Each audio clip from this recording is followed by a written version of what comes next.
مجھے میرے شوہر کی کوئی بات سمجھ نہیں آتی تھی، وہ نہ جانے کیا کہتا تھا اور کیا کرتا تھا، پر مجھے اتنا ضرور پتا تھا کہ یہ پیسے کسی غلط کام کی بدولت ہی اس گھر میں آ رہے ہیں، کیونکہ صحیح کام کے بدلے کبھی بھی اتنے پیسے نہیں ملتے۔ میرا شوہر پورے مہینے 1.5 مہینے گھر میں ہی پڑا رہتا تھا، آرام کرتا رہتا، اور مہینے 1.5 مہینے بعد 1-2 دن کے لیے کہیں جاتا اور اتنے سارے پیسے لے کر آ جاتا۔ میں نے تو بس اللہ سے ایک ہی دعا مانگی تھی کہ مجھے اولاد مل جائے، اور پھر ایسا ہی ہوا، مجھے واقعی خوشخبری مل گئی، اللہ نے میری دعا قبول کر لی۔ لیکن میں اس دفعہ بھی بہت ڈری ہوئی تھی، کیونکہ پچھلی دفعہ بھی تو ایسے ہی ہوا تھا، اور ڈاکٹر کے پاس گئی تو ڈاکٹر نے کہا کہ سب کچھ ٹھیک ہے، ابھی تو بہت شروع کے دن ہے، آپ ابھی سے آ گئی ہیں، اچھی بات ہے، آپ کو اپنی پرواہ ہے، آپ نے بس اپنا بہت زیادہ خیال رکھنا ہے، دوائیاں کھانی ہیں، ٹینشن نہیں لینی، پریشان نہیں ہونا، سب کچھ ٹھیک رہے گا۔ میں نے کہا کہ ٹھیک ہے۔ ڈاکٹر نے مجھے دوائیاں دے دی، لیکن اس نے کہا تھا کہ کوئی مسئلہ نہیں ہے، سب کچھ ٹھیک رہے گا، آپ کی صحت بھی اچھی ہے۔ میں بہت خوش تھی۔ میں نے جب یہ بات شوہر کو بتائی تو وہ بھی بہت زیادہ خوش ہوا۔ اس نے کہا کہ بیٹا آئے گا میرا بیٹا بھی میرے ساتھ یہی کام کرے گا۔ میں نے کہا کہ کون سا کام کرتے ہو تم اور بیٹے سے بھی کروانے کے خواب دیکھ رہے ہو؟ بیٹے کی ماں کو تو بتا دو کہ وہ کام ہے کون سا۔ اس نے کہا کہ بیٹے کی ماں کو بتا دیا تو بیٹے کی ماں کا لیکچر سننا پڑے گا، اور ابھی لیکچر سننے کے موڈ میں نہیں ہوں، ابھی تو مجھے میری پیاری بیوی کو بازار لے کر جانا ہے، اچھا سا کھانا کھائیں گے، کپڑے خریدیں گے، بچے کی شاپنگ کریں گے۔ میں نے کہا کہ ابھی سے بچے کی شاپنگ کرو گے؟ اس نے کہا کہ ہاں ابھی سے۔ میں بھی تو عورت تھی، محبت اور پیار کی ترسی ہوئی تھی، ایسی لڑکی جس کو ہمیشہ یہ کہا جاتا ہے کہ شادی کے بعد کر لینا، تمہیں جو بھی کرنا ہے، تمہارے نخرے تمہارا شوہر اٹھائے گا، اپنے شوہر کے ساتھ سیر کرنے جانا، ہوٹلوں پہ جانا، مزے کرنا۔ اور پھر ہم جیسی لڑکیوں کی شادی کسی ایسے گھر میں ہو جاتی ہے جہاں پر یہ سب کچھ نہیں ہوتا۔ شروع کے 2 سال میں بھی تو ایسا کچھ نہیں تھا، میرا شوہر مجھے پوچھتا بھی نہیں تھا، لیکن اب اس کے پاس پیسے تھے تو اس نے کہا کہ چلو سیر کرنے چلتے ہیں، تو میں بھی خوش ہو گئی۔ ہم دونوں باہر چلے گئے، ہم نے فلم بھی دیکھی، اچھا سا کھانا بھی کھایا، شاپنگ بھی کی، اب کھڑے ہوئے آئس کریم کھا رہے تھے۔ اس نے کہا کہ پاگل، میں تجھ سے بہت محبت کرتا ہوں، تم بہت زیادہ خوبصورت ہو، میری بیوی ہو، اور اب تو میرے بچے کی بھی ماں بننے والی ہو، لیکن جب مرد کی جیب میں پیسے نہیں ہوتے نا تو اس سے محبت نہیں مانگتے، وہ محبت بھی نہیں دے پاتا، بس تو خوش رہا کر۔ ڈاکٹر نے بھی تجھے یہی کہا ہے نا کہ تو نے خوش رہنا ہے؟ میں نے کہا کہ ہاں ڈاکٹر نے یہی کہا ہے۔ اس نے کہا کہ بس تو نے اب ہمیشہ خوش رہنا ہے، سب کچھ ٹھیک ہو جائے گا۔ اور واقعی سب کچھ ٹھیک تھا۔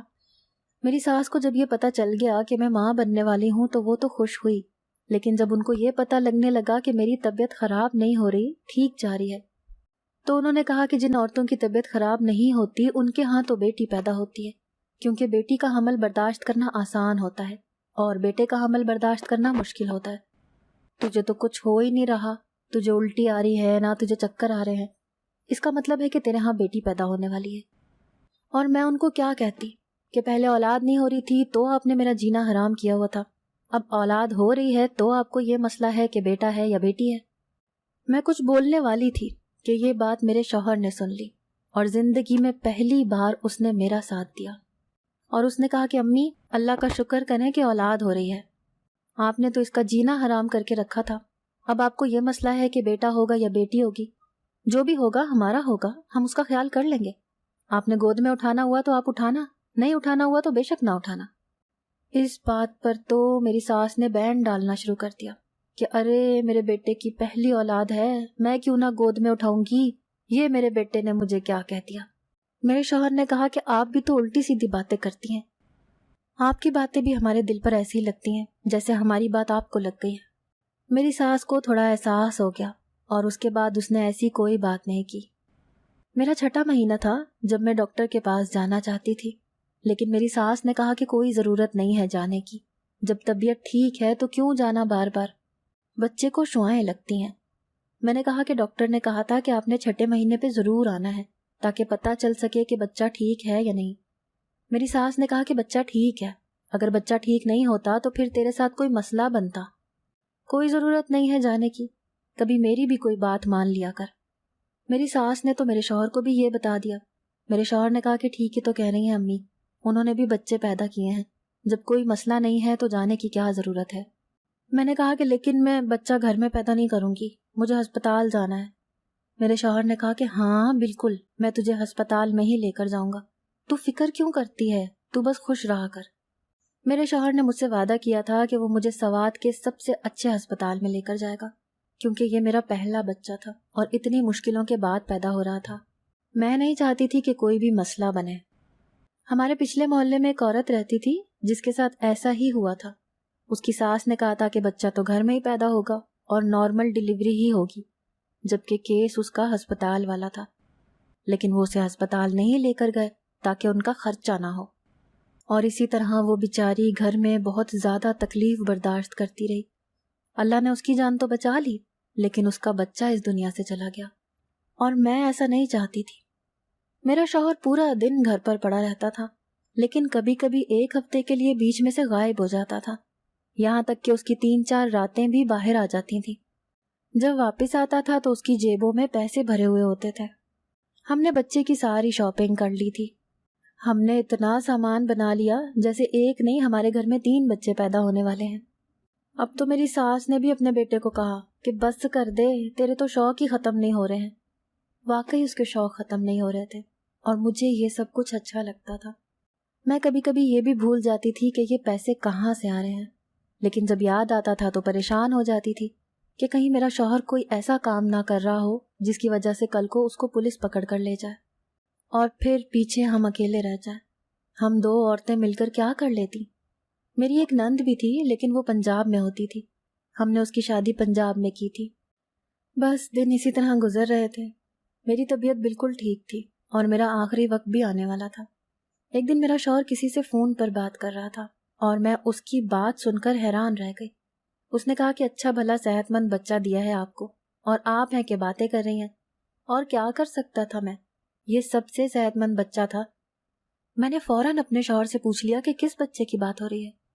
میرا شوہر بری طرح گھبرا گیا اور اس نے کہا کہ ارے میں تو بتانے ہی والا تھا تجھے، وہ میرا ایک دوست ہے، اس کی موٹروں کی دکان ہے، اس کو کام کرنے کے لیے لڑکے کی ضرورت تھی، تو میں نے اپنے دوسرے دوست کے بیٹے کو وہاں پر رکھوا دیا۔ اب وہ کہتا ہے کہ بہت ہی دبلا پتلا ہے، ٹھیک سے کام نہیں کرتا، بھاری سامان نہیں اٹھا سکتا، جبکہ میں اسے کہہ رہا ہوں کہ اچھا بھلا بچہ دیا تھا تمہیں میں نے کہا کہ اچھا۔ اس نے کہا کہ تو کیا سمجھ رہی تھی؟ میں نے کہا کہ نہیں، کچھ نہیں، بس ایسے ہی تم چوروں کی طرح بات کر رہے تھے تو دماغ میں عجیب عجیب باتیں آ رہی تھی۔ اس نے کہا کہ الٹی سیدھی باتیں نہ سوچا کر، جو تو سوچے گی وہی اثر ہمارے بیٹے پہ پڑے گا۔ میرا شوہر آج کل مجھ سے زیادہ ہی محبت جتاتا تھا۔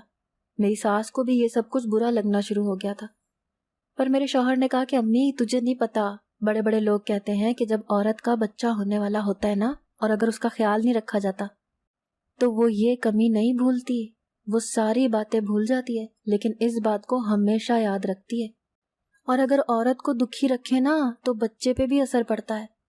اس کی ماں نے کہا کہ تجھے یہ سب کچھ کون بتاتا ہے، ہمارے ہاں تو ایسا نہیں ہوتا، ہماری عورتیں تو 10 سے 12 بچے پیدا کرتی ہیں۔ میرے شوہر نے میری ساس کو کہا کہ پھر آپ نے کیوں 2 بچوں پر بس کر دی، اور بری طرح ہنسنے لگا۔ میری ساس نے کہا کہ بے وقوف آدمی، تیرا باپ جو مر گیا تھا، اگر دوسری شادی کر لیتی تو میرے بھی اور بچے ہوتے، پر تم لوگوں کی وجہ سے میں نے دوسری شادی نہیں کی۔ میرے شوہر کو کوئی پرواہ نہیں تھی، وہ بہت خوش رہتا تھا، اس کے دماغ پر کوئی ٹینشن ہی نہیں ہوتی تھی۔ ایک دن مجھے کہنے لگا کہ میں نے خواب دیکھا ہے کہ ہمارا بیٹا پیدا ہوا ہے، بہت ہی پیارا، نیلی آنکھوں والا بیٹا، بالکل میرے جیسا۔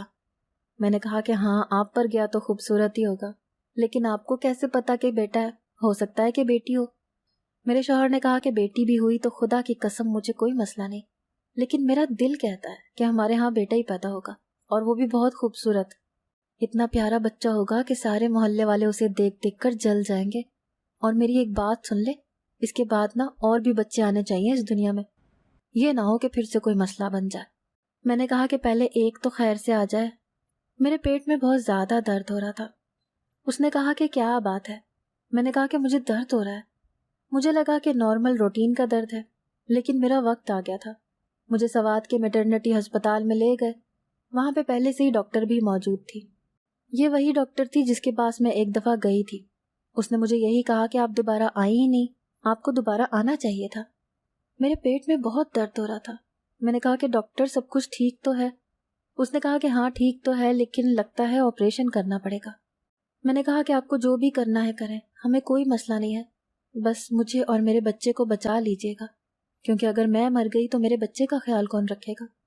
ڈاکٹر نے کہا کہ آپ اس ٹائم پہ ایسی باتیں سوچ کر اپنے آپ کو پریشان نہیں کرو، نہیں تو بلڈ پریشر بڑھ جائے گا۔ وہ لوگ مجھے آپریشن تھیٹر میں لے گئے۔ انہوں نے مجھ سے پوچھا کہ آپ نے پورا بے ہوش ہونا ہے یا آدھا؟ میں نے کہا کہ نہیں، میں نے پورا بے ہوش نہیں ہونا، میں نے آدھا بے ہوش ہونا ہے۔ میں اپنے بچے کو سب سے پہلے دیکھنا چاہتی ہوں، بڑا منت و مرادوں کے بعد پیدا ہونے والا بچہ ہے یہ۔ ڈاکٹر نے کہا کہ اچھا ٹھیک ہے۔ انہوں نے مجھے آدھا بے ہوش کر دیا، لیکن میں سب کچھ دیکھ پا رہی تھی۔ میرا شوہر باہر تھا، اپنی امی کو لینے گیا تھا۔ آج ہسپتال میں زیادہ رش نہیں تھا کیونکہ بارش کا موسم تھا، لیکن 2 ڈاکٹرز جو اندر موجود تھیں انہوں نے میرا آپریشن شروع کر دیا۔ مجھے تو کچھ محسوس ہی نہیں ہو رہا تھا، لیکن تھوڑی دیر کے بعد جیسے ہی بچے کے رونے کی آواز آئی، ساتھ ہی ڈاکٹرز کی چیخیں مارنے کی بھی آواز آئی، پھر کچھ سامان گرنے کی آواز آئی۔ میں نے کہا کہ کیا ہو گیا، کیا ہو گیا؟ وہ میرے بچے کو ہاتھ نہیں لگا رہی تھی، وہ مجھ سے بھی دور دور بھاگ رہی تھی۔ میں نے کہا کہ ہوا کیا ہے؟ اچانک سے میری بچے پر نظر پڑی اور میں بے ہوش ہو گئی۔ جب مجھے ہوش آیا تو میں اپنے کمرے میں تھی، میرا شوہر سر پکڑ کے بیٹھا تھا اور میری ساس بھی۔ بچہ جھولے میں پڑا تھا، مجھے اتنا تو نظر آ رہا تھا، لیکن مجھے بچے کی شکل نظر نہیں آ رہی تھی۔ ڈاکٹر نے میرے شوہر کو کہا تھا کہ آپ کا بچہ آپ کو اپنے ساتھ لے جانا پڑے گا، ہم کچھ نہیں کر سکتے، ہم اس کو کہاں رکھیں گے؟ میرے شوہر نے کہا کہ آپ ہی بتائیں، اگر آپ میری جگہ ہوتی تو آپ کیا کرتی؟ ڈاکٹر نے کہا کہ اللہ معاف کرے، میں آپ کی جگہ کیوں ہوتی؟ ضرور آپ نے کوئی گناہ کیا ہے، کسی کا دل دکھایا ہے، تبھی آپ کے ساتھ یہ سب کچھ ہوا ہے۔ ہمیں اس ہسپتال میں کام کرتے ہوئے 30 سال ہو گئے ہیں، آج تک ایسا کچھ نہیں دیکھا۔ دور دراز علاقوں میں سنا ضرور ہے، لیکن پہلی دفعہ اپنی آنکھوں سے دیکھا ہے۔ ہم کیسے رکھیں گے اس بچے کو؟ اس کو تو ایک دفعہ دیکھ کر ہی ہمارے دل عجیب سے ہو گئے ہیں، پتہ نہیں کب تک ہم لوگ ڈپریشن میں رہیں گے۔ میں ان کی باتیں سن کر حیران ہو رہی تھی۔ میں نے کہا کہ میرا بچہ کہاں ہے؟ کیا میرا بیٹا پیدا ہوا ہے؟ ڈاکٹر نے کہا کہ ہاں ہے تو بیٹا ہی۔ میں نے کہا کہ کیا مطلب؟ ایسے کیوں بتا رہی ہیں؟ مجھے میرا بچہ دیں، میں نے بہت برا خواب دیکھا ہے۔ انہوں نے کہا کہ جو آپ نے دیکھا ہے وہ خواب نہیں تھا۔ جب انہوں نے ایسے کہا تو میں مزید حیران رہ گئی اور میرے قدموں تلے سے زمین نکل گئی۔ میں نے کہا کہ میرا بچہ کہاں ہے؟ میرے شوہر نے کہا کہ تو نہ ہی دیکھ تو اچھا ہے۔ میں نے کہا کہ کیا مطلب ہے اس بات کا؟ میری ساس نے کہا کہ اس بات کا یہ مطلب ہے کہ تو ایک بد کردار عورت ہے، تو نے کوئی بہت بڑا کانٹ کیا ہے جس کی وجہ سے آج اللہ نے تجھے یہ دن دکھایا ہے کہ تیرے ہاں اس طرح کی اولاد پیدا ہوئی ہے۔ توبہ توبہ، اس عورت نے تو نہ جانے کیا کچھ کیا ہوگا۔ اتنی بڑی سزا تبھی ملتی ہے جب انسان نے اتنا بڑا گناہ کیا ہوتا ہے۔ یہ عورت بد کردار ہے۔ میرے شوہر نے کہا کہ اماں بس کر دے۔ میرے شوہر کو غصہ آ رہا تھا کیونکہ وہ جانتا تھا کہ میں ایسی نہیں ہوں، لیکن مجھے بہت افسوس ہو رہا تھا۔ پھر یہ ہو کیا گیا تھا؟ میں نے تو سوچا تھا کہ آج میری گود میں میری اولاد آ جائے گی اور میری زندگی میں سب کچھ ٹھیک ہو جائے گا۔ میں نے بمشکل لپک کر جھولے کو اپنی طرف کیا اور بچے کو دیکھا تو میری جان نکل گئی۔ میرا بچہ نارمل نہیں تھا، ایسا لگتا تھا جیسے وہ ایک چھوٹا سا آدمی ہے۔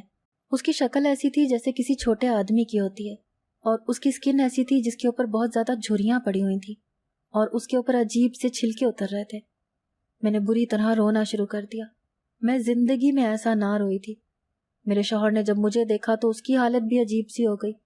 میرے شوہر نے اس جھولے کو پیچھے کر دیا اور اوپر کپڑا کروا دیا۔ تھوڑی دیر کے بعد لیڈی ڈاکٹر لیپ ٹاپ اٹھا کر لائی اور اس نے کہا کہ میں کب سے دیکھ رہی تھی کہ یہ مسئلہ کیا ہے۔ دراصل یہ ایک بیماری ہے جو دنیا میں بہت ہی کم ہے، اور اس طرح کا صرف ایک اور کیس ہے جو باہر کے ملک میں ہوا ہے۔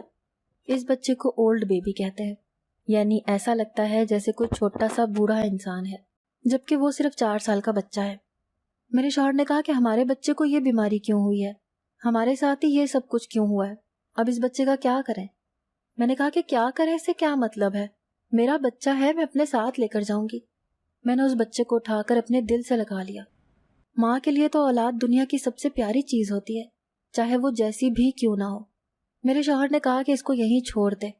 ڈاکٹر نے کہا کہ نہیں، آپ ایسا نہیں کر سکتے۔ میں نے کہا کہ میں اس کو چھوڑ کے نہیں جانے والی، میں اسے ساتھ لے کر جاؤں گی، اور میں اسے اپنے ساتھ لے گئی۔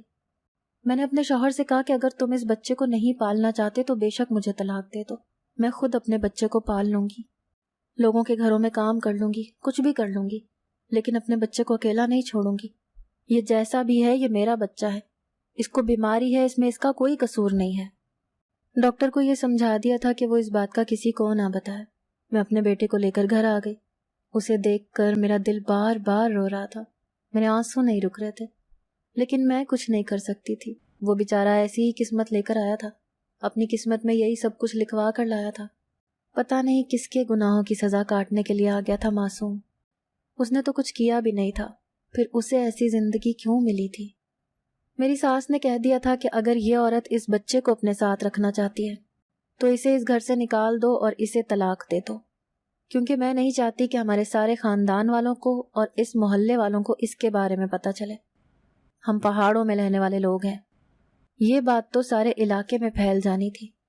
جیسے ہی میں نے طلاق کی بات کی، میرا شوہر اپنے گھٹنوں پر میرے سامنے گر گیا۔ میں اسے دیکھ کر حیران رہ گئی۔ اس نے پھوٹ پھوٹ کر رونا شروع کر دیا۔ اس نے کہا کہ یہ سب کچھ میری وجہ سے ہوا ہے، کیونکہ میں نے لوگوں کا دل دکھایا تھا۔ میں نے کہا کہ کیا مطلب؟ اس نے کہا کہ میں ایسے ہی وہ پیسے نہیں لے کر آتا تھا، میں یہاں سے پنجاب اور دوسرے علاقوں میں چلا جاتا تھا اور وہاں سے لوگوں کے بچوں کو اغوا کر کے بیچ دیا کرتا تھا۔ جب میں نے یہ بات سنی، میرے قدموں تلے سے زمین نکل گئی۔ میں نے کہا کہ کیا لوگوں کے بچوں کو بیچ دیتے تھے؟ اس نے کہا کہ ہاں، لیکن غریبوں کے بچوں کو امیروں کو بیچ دیا کرتا تھا۔ وہ تو زیادہ اچھی جگہ چلے جاتے تھے نا، ان کا زیادہ اچھے سے خیال رکھا جاتا تھا۔ اس دن تو نے مجھے جو بات کرتے ہوئے سنا تھا وہ بھی اسی حوالے سے تھی، لیکن میں چاہتا تھا کہ اللہ مجھے اولاد دے، اللہ مجھے بیٹا دے، پیارا سا بیٹا، خوبصورت سا، لیکن اللہ نے مجھے میری سزا دے دی۔ دیکھو میرے بیٹے کو، اس کو کیسی بیماری ہے، کیا زندگی ہوگی اس کی، کیسے رہے گا یہ، اس کا تو علاج بھی نہیں ہے۔ میں نے اپنے شوہر سے کہا کہ مجھے یقین تھا کہ تو کوئی غلط کام کرتا ہوگا، لیکن اتنا نہیں پتا تھا کہ تو اتنا زیادہ غلط کام کرے گا۔ تیری وجہ سے ہوا ہے یہ سب کچھ۔ اب دیکھ اپنی اولاد کو، یہی تیری اولاد ہے، یہی وہ اولاد ہے جو تجھے 4 سال بعد ملی ہے، جو تجھے چاہیے تھی۔ تیرا بیٹا ہے یہ، تیرا بیٹا۔ میں نے پھوٹ پھوٹ کر رونا شروع کر دیا۔ ہم دونوں نے ہی رونا شروع کر دیا۔ میرے شوہر نے کہا کہ وہ یہ کام چھوڑ دے گا اور جہاں بھی اس نے بچے دیے ہیں وہاں سے کسی طرح ان بچوں کو واپس لے کر ان کے ماں باپ تک پہنچانے کی کوشش کرے گا۔ میں نے کہا کہ اپنا ہی مچایا ہوا گند صاف کرنے کی تجھے کوئی بھی نیکی نہیں ملے گی۔ میں اپنے شوہر سے ناراض ہو گئی۔ میں نے اپنے بیٹے کو پالنا شروع کر دیا۔ وہ دیکھنے میں بہت عجیب لگتا تھا، لوگ اس کو دیکھتے تھے، الٹی سیدھی باتیں کرتے تھے، لیکن پھر بھی ہم میاں بیوی اس کو پال رہے ہیں اور ابھی بھی وہ ہمارے پاس ہے۔ ڈاکٹر نے کہا تھا کہ یہ بچہ 1-2 سال سے زیادہ نہیں نکالے گا، لیکن ماشاءاللہ سے 4 سال کا ہو گیا ہے۔ باقی سارے معاملوں میں وہ بالکل ٹھیک ہے، لیکن بس اس کو یہ جلد کی بیماری ہے جس کی وجہ سے وہ بہت ہی زیادہ عجیب لگتا ہے۔ لیکن ہمارے لیے تو ہمارا بیٹا ہے، میری اولاد ہے، میں کبھی اسے خود سے دور نہیں کروں گی، میں کر ہی نہیں سکتی۔ کوئی ماں اس قابل ہوتی ہی نہیں ہے کہ وہ اپنی اولاد کو اپنے سے دور کر سکے۔